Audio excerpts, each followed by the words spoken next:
नमस्कार दोस्तों।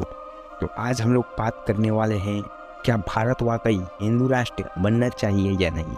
तो इसके बारे में हम लोग विस्तार से जानते हैं और जानते हैं क्या भारत अगर हिंदू राष्ट्र बनता है तो यहाँ पे मुस्लिमों को रहने का अधिकार मिलेगा या नहीं। अगर मुस्लिम रहेंगे तो क्या वह हिंदू बनकर रहेंगे या मुस्लिम। तो इसके बारे में हम लोग बहुत ही विस्तार से जानेंगे। तो चलिए हम लोग शुरुआत करते हैं। पहले हम लोग जानते हैं कि यहाँ पे मुस्लिम साम्राज्य तथा मुस्लिम कहाँ से आए। तो पहला मुस्लिम कौन था जो भारत में आया, तो चलिए जानते हैं। 8वीं सदी के शुरू में एक युवा मुसलमान सिपाही शाह मोहम्मद बिन कासिम ने भारी लड़ाई के बाद सिंध पर कब्जा जमाया था। यह इलाका वैसे तो बहुत छोटा था, लेकिन हार के नतीजे बहुत दुर्गमी साबित हुए। इतिहासकारों के मुताबिक ये भारतीय उपमहाद्वीपों के इतिहास के लहीज से सबसे अहम मोड़ साबित हुआ। मतलब बहुत ही खराब स्थिति हो गई थी। इस युद्ध के बाद इस्लामी संस्कृति का भारतीय सभ्यता से संपर्क हुआ और इसके बाद पूरे उपमहाद्वीप में इस्लाम फैला। हालांकि भारत की धरती पर कदम रखने वाले पहले मुसलमान केरल में आने वाले व्यापारी थे, जिनकी इबादत के लिए भारत की पहली मस्जिद बनाई गई थी। ये दौर था जब हजरत मोहम्मद जीवित थे। हम बताते कि हजरत मोहम्मद मुसलमान के एक ही नेता हुआ करते थे। 17 साल के मोहम्मद बिन कासिम को इसका अंदाजा नहीं रहा होगा कि उनकी यह जीत शताब्दियों तक चली जाएगी। भारत पे राजनीतिक और सांस्कृतिक व्यवस्था को हिला देने वाली साबित होगी। उसके बाद से इतिहास के कई लोग गलियों गुजरते हुए भारत के दिलचस्प सफर तय किया। 20वीं सदी में उसने एक ऐसा संविधान को अपनाया जो उसे धर्मनिरपेक्ष राष्ट्र स्वरूप देता है। क्या 21वीं शताब्दी में बदलने का कगार पर है? क्या भारत 21वीं शताब्दी में हिंदू राष्ट्र बदलने के कगार पर? हम आपसे पूछ रहे हैं। हाँ, तो कमेंट सेक्शन में जरूर बताइएगा। और कब से यह मुद्दा चला आ रहा है हिंदू राष्ट्र बनने का? तो हम आपको बताते 2014 में शानदार जीत के बाद प्रधानमंत्री नरेंद्र मोदी ने संसद के अंदर अपने पहले संबोधन में सदियों की गुलामी पर दुख जताया था। उन्होंने इतिहास को विस्तार देते हुए कहा था, 1200 साल की गुलामी भरी मानसिकता हमें परेशान कर रही है। हालांकि इतिहासकारों ने हमेशा ब्रिटिश शासन के 200 साल की गुलामी के बारे में बताया, लेकिन हम आपको बता दें कि दक्षिणपंथ विचारधारा के लोग में प्रधानमंत्री मोदी की राय से सहमति है, जिसके मुताबिक भारत सदियों तक गुलाम रहा और इसमें करीब 1000 साल की गुलामी मुसलमान शासकों के अधीन रही। इससे यह निष्कर्ष निकला गया कि मुसलमान शासकों को आने से पहले भारत विदेशी प्रभाव मुक्त हुआ करता था और एक हिंदू राष्ट्र हुआ करता था, जो कि इसमें एक भी मुस्लिम नहीं थे। और हम बताते कि हालांकि प्राचीन भारत में बौद्ध का भी शासन था, लेकिन वो विदेशी नहीं थे, केवल वो भारत के ही बौद्ध थे। लेकिन कुछ ऐसा हुआ कि बौद्ध धर्म अपनाने के लिए लोग इसका प्रचार प्रसार करने के लिए विदेश में भी जाने लगे। हिंदुत्व विचारक सावरकर और गोलावकर का मानना था कि हिंदू राष्ट्र का विचार प्राचीन काल से ही चला आ रहा है। ये स्वयंसेवक के संघ के विचारक और राज्यसभा में बीजेपी के सांसद प्रोफेसर राकेश सिन्हा का कहना है कि हिंदू राष्ट्र भारतीय सभ्यता और संस्कृति की शुरुआत से भारत की विशेषता रहा है और यह भारत की विरासत है और वर्तमान और भविष्य में भारत एक हिंदू राष्ट्र है। हालांकि हिंदू धर्म पर विशेषज्ञ रखने वाले अमेरिकी स्कॉलर प्रोफेसर वेडी डोगिनर प्राचीन भारत में हिंदू राष्ट्र की अवधारणा का खारिज करती है। उनका किताब the Hindus and alternative history को लेकर काफी विवाद हुआ था, जिसके बाद प्रकाशक ने भारत में किताब की बिक्री न करने का फैसला किया था। प्रोफेसर डोनिगर ने बीबीसी से बात करते हुए बताया कि भारत कभी हिंदू राष्ट्र नहीं था।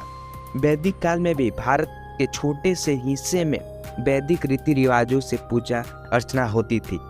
हिंदुओं में अलग अलग पूजा अर्चना के प्रारूप मौजूद थे और यही वजह था कि कोई विशेषज्ञ हिंदू का एक धर्म के तौर पर नहीं देखते थे। जब भारत में दूसरे धर्म और संस्कृति का प्रवेश हुआ तो हिंदू को अलग अलग विचारधाराओं कमजोर नहीं हुई, बल्कि और मजबूत हुई और वो एकजुट होकर हिंदुत्व अपनाने लगे। लेकिन प्राचीन भारत के इतिहासकार लेकिन प्राचीन भारत के इतिहासकार सोनालिका कौल का मानना है कि प्राचीन काल में हिंदू राष्ट्र का अस्तित्व था।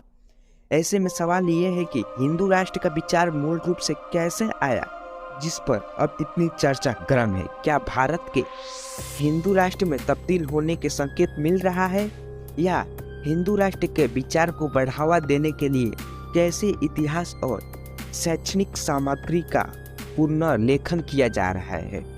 इस हिंदू राष्ट्र में अल्पसंख्यक के लिए क्या जगह होगी, क्या इसके लिए संवैधानिक संशोधन की जरूरत होगी, या कि 2024 के आम चुनाव में ये चुनावी मुद्दा बनेगा और इस पे हिंदू और मुस्लिम का वोट भी मिलेगा। सवालों का जवाब हम लोग तलाशने की कोशिश कर रहे हैं। हिंदू राष्ट्र का विचार मूल रूप में किस तरह से बना? लेखक और इतिहासकार पुरुषोत्तम अग्रवाल का भी मानना है कि हिंदू राष्ट्र की मांग नई नहीं है। उन्होंने बताया कि 1925 में संघ की स्थापना हुई। उस वक्त हिंदुत्व के सबसे प्रभावशाली विचारक विनायक दामोदर सावरकर ने अपने किताब हिंदुत्व कौन है हिंदू में इस बारे में लिखा। अपनी इस किताबों में सावरकर ने हिंदुत्व के विचारधारा को लेकर वैचारिक और फ्रेमवर्क दिया था, और इस विचारधारा के लोग आज सत्ता में हैं।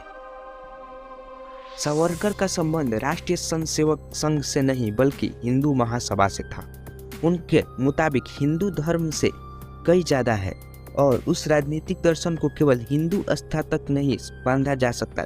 उनके हिंदुत्व के लिए 3 आवश्यक मंत्र दिए हैं: राष्ट्रीय, देश, जाति, नस्ल और संस्कृति, कल्चर। उन्होंने कहा था कि भारत में जन्म लेने के बावजूद मुस्लिम और ईसाई इन तीनों का हम सामना करना पड़ रहा है। क्या हम आपको बता दें कि आजकल हिंदू राष्ट्र की बढ़ती मांग बहुत ज़्यादा हो गई है। इस पे अलग अलग नेताएं, अलग अलग स्पीकर्स, अलग अलग प्रकार के जो बाबा लोग हैं वो भी इसका समर्थन कर रहे हैं कि हिंदू राष्ट्र बनना चाहिए। शक्तिशाली धार्मिक गुरुओं और हिंदुत्व संगठनों की ओर से हिंदू राष्ट्र की मांग तो लंबे समय से चली आ रही, लेकिन ये मौजूदा समय में खासकर नरेंद्र मोदी प्रधानमंत्री बनने के बाद से ज़्यादा बढ़ी है। मसलन दिल्ली के तालकटोरा इंडोर स्टेडियम में इस साल की शुरुआत तो जगन्नाथपुरी के प्रभावशाली शंकराचार्य स्वामी निश्चलानंद सरस्वती ने दृढ़तापूर्वक कहा कि भारत को एक हिंदू राष्ट्र घोषित करना चाहिए। उन्होंने उम्मीद जताई कि भारत के हिंदू राष्ट्र बनते ही 15 दूसरे देश के खुद को हिंदू राष्ट्र घोषित कर देंगे। मौजूद समय में भारत और नेपाल ही 2 ऐसे देश हैं जहां हिंदू बहुसंख्या में उपलब्ध है।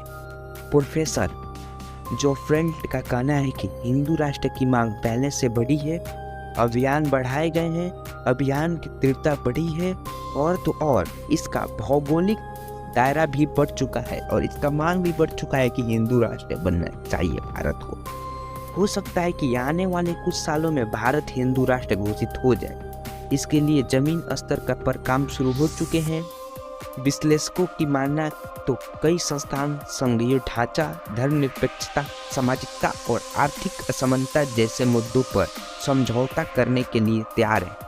मुसलमान शासकों के इतिहास और शहरों गलियों के नाम बदलने से लेकर किताबी बदलाव भी जारी हो चुका है। और हम आपको बता दें कि इसका जीता जागता सबूत यूपी है। वहाँ पे आप देख सकते हैं कि हर जगह पे जो मुस्लिम नाम से जाने जाता था सर, उसको हिंदू नाम से जाना जा रहा है।